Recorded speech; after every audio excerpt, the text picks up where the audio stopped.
Samedi 27 juin à Brazzaville, la salle mythique de la Chambre de commerce, d'industrie, d'agriculture et des métiers de la ville capitale connaît une affluence de grands jours. Dans cette salle, ils sont chefs d'entreprise, entrepreneurs, start-upers, porteurs de projets, mais aussi cadres de l'administration publique, tous venus au rendez-vous de la Journée internationale des micro, petites et moyennes entreprises, célébrée le 27 juin de chaque année.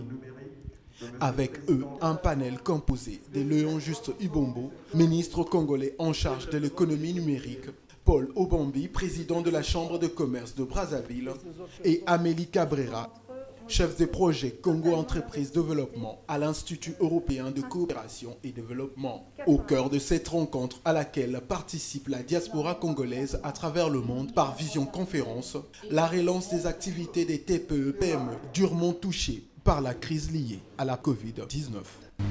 Le manque à gagner est énorme pour nos entreprises parce que l'inconvénient des micro-entreprises, c'est qu'elles sont fragiles.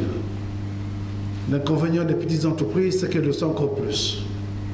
Parce qu'elles n'ont pas accès aux financements classiques, qui sont des financements bancaires, des financements sur la bourse.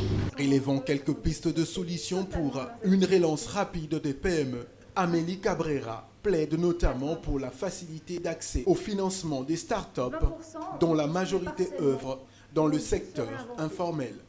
Mon message serait travailler ensemble auprès de ce tissu entrepreneurial congolais pour développer leurs compétences, leur permettre d'accéder au financement. Léon Juste Ibombo annonce, lui, un avant-projet de loi favorable à l'accompagnement des entreprises labellisées start-up.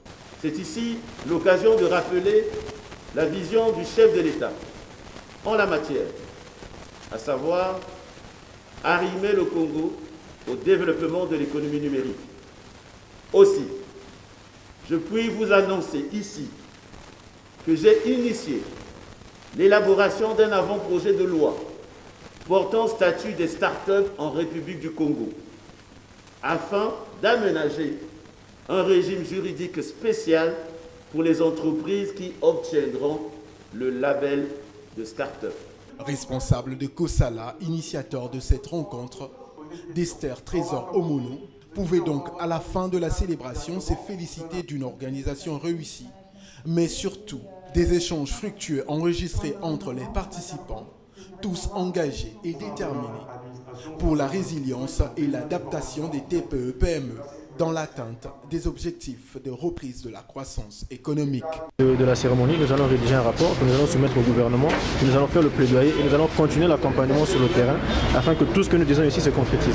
Le rendez-vous étant pris sur les terrains de la pratique, les prochaines actions à amener devraient permettre de conférer davantage aux TPE-PME congolaises le label des vecteurs centraux de la relance économique nationale.